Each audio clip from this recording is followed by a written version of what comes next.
শুভ সকাল রোজের পাঁচিলের থেকে আমি রিমি নিয়ে চলে এলাম নতুন আরেকটি ভিডিও। সবাই কেমন আছেন? আশা করি ভালোই আছেন, আর আমিও মোটামুটি ভালোই আছি। আর আজকে জানেন কে আসছে? দিলীপ আসছে। আর দিলীপ আসার কারণ হচ্ছে আমার একটু শরীরটা খারাপ হয়ে গেছিলো মাঝে দিয়ে। এবার ও প্রায়ই আসে, বা ও আসার থেকেও বড়ো কথা, ও ভীষণ খবর নেয় আমার। যাই হোক, সে হচ্ছে আমার একদম ছোট্টবেলাকার সেই আমার 37 বছরের সাথীটি। যাই হোক, আর হঠাৎই ফোন করলো, তো শরীরটা ভালো আছে? আমি বললাম না, শরীরটা ভালো না। বলে একটু চিকেন নিয়ে আসিস তো। এবার আমি বুঝতে পারিনি যে ও আসবেও, মাঝে মাঝে অনেক কিছুই বলে আর এসব করে বেড়ায়, কিন্তু সে যে সত্যি সত্যি আসবে বুঝিনি। আমি হাফ চিকেন রান্না করিও নি, ওই আর কি সব রেডি করেছি জাস্ট। ও বলছে তুই করতে হবে না, আমি এসে করবো। দিলীপ দারুণ রান্না করতে পারে। ছোটোবেলায় ওর আর আমার যা রান্নার গল্প আছে বলার মতো না। যাই হোক, আর যখনই বললো যে তুই রাখ সব কিছু, আমি রান্না করব, আমি আর কোনো দিকে তাকাইনি যে আজকে দিলীপের হাতের রান্না খেতে পারবো অনেক দিন পর। বেশ ভালোই হবে, অনেক গল্প হবে, আড্ডা হবে, মজা হবে। আর আজকে সবথেকে বড় কথা হচ্ছে, দিলীপ যখন রান্না করে ও আমাকে রান্নাঘরে ঢুকতে দেয় না, কিন্তু আজকে আমাকে ঢুকতে দিয়েছে, কারণ আমি ভিডিও করব। আর ও যখনই রান্না করবে আমাকে ঠিক ডাইনিং টেবিলের ওখানটা বসে থাকতে হবে। ও কথা বলবে, কিন্তু রান্নাঘরে কাউকে ঢুকতে দেবে না। মানে এটা ছোটোবেলা থেকে রয়েছে আমার আর ওর মধ্যে। যাই হোক, আর ও রান্নাঘরে ঢুকে আমার কাউকে পছন্দও করে না, বিশেষ মানুষ কি না। যাই হোক, এইবার আমরা ওখানটা রান্না হাফ হচ্ছিল, পরে আমরা এদিকে টিকিটের ব্যবস্থা করছিলাম, কারণ একটু ঘুরতে যাওয়ার প্ল্যান চলছে সব বন্ধুরা মিলে। এবার ও আবার এই কাজগুলো ভালো পারে, আর ওকে দিয়েই আমি সবসময় করি। যতবার যেখানে গেছি ওই সব কিছু করে দিয়ে গেছে। আর ওইদিকে টুকু কাজ করছিল, টুকুর সাথেও কিছুক্ষণ গল্প হচ্ছিল।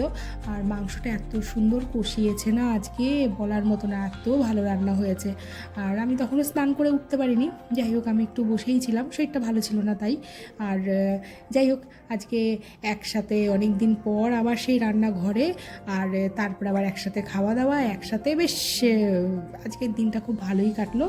আর এই হাফ রান্না হচ্ছে, আর ওই গিয়ে আবার সেই টিকিট দেখা হচ্ছে, সত্যি সত্যি টিকিট কখন হবে, টিকিট না হবে। যাই হোক, আর এই বলতে বলতে কষা মাংস দিয়ে তিনজনই সকালবেলা খেয়ে নিলাম, কারণ আমাদের আর লোভ মানে বিশেষ করে আমি লোভ সামাল দিতে পারিনি। আর ছেলে তো মাংস হলেই হলো। আর ও বললো যে দারুণ হয়েছে আজকের মাংসটা, মানে নিজেই নিজের রান্নার প্রশংসা করে, এরকম একটা ব্যাপার। যাই হোক, এই গল্প করে টোরে আমার এখনই যেন জিভে জল চলে আসছে, এমন একটা অবস্থা। যাই হোক, এই গল্প করে সে আবার বেরিয়ে গেল তাড়াতাড়ি করে, ওর যে কাজে ছিল সেই কাজ অনুযায়ী।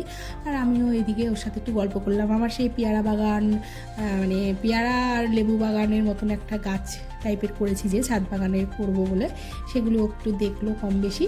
আর ওইদিকে বেরিয়ে গেল। আর আমি এবার পরের টুকটাক কাজগুলো করলাম, করে এবার প্রায় সন্ধে হয়ে গেল।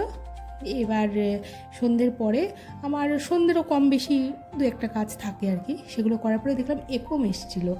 আর এই যে চলে যাচ্ছে দেখুন, তারপরে ও আবার পিছন ফিরে চাইছে। যাই হোক, আমাদের বন্ধুত্বটা এরকমই আছে আর কি। এবার যাই হোক, একম এসেছিলো, একম আর স্বস্তিক এই যে গল্প শুরু করেছে, আর থামছে না। একমকে বুঝতে পারছেন তো, আমার সেই ছোট্ট বক্তি। যাই হোক, এবার এদের দুজনাকে কিছু একটা খেতেও দিয়েছিলাম, খেয়েছিল, সব এখানটাই রয়েছে, এবার নিয়ে যাব। আর রাতের রান্নার জন্য তৈরি করব নিজেরা, আর ওরা একটু গল্প করুক ওদের মতন করে। আর ভিডিওটি আমি এখানটায় শেষ করব। আর যদি কিছু ভালো লেগে থাকে, লাইক কমেন্ট শেয়ার সাবস্ক্রাইব সবটাই করবেন। আর প্রিয়জনের খেয়াল রাখবেন, প্রিয়জনের সঙ্গে থাকবেন। দেখা হবে নতুন একটি ভিডিওতে। আর সবাই ভালো থাকবেন, সুস্থ থাকবেন, সাবধানে থাকবেন। আজকের মতন এখানটাই দেখা হচ্ছে নতুন আরেকটি ভিডিওতে। শুভরাত্রি।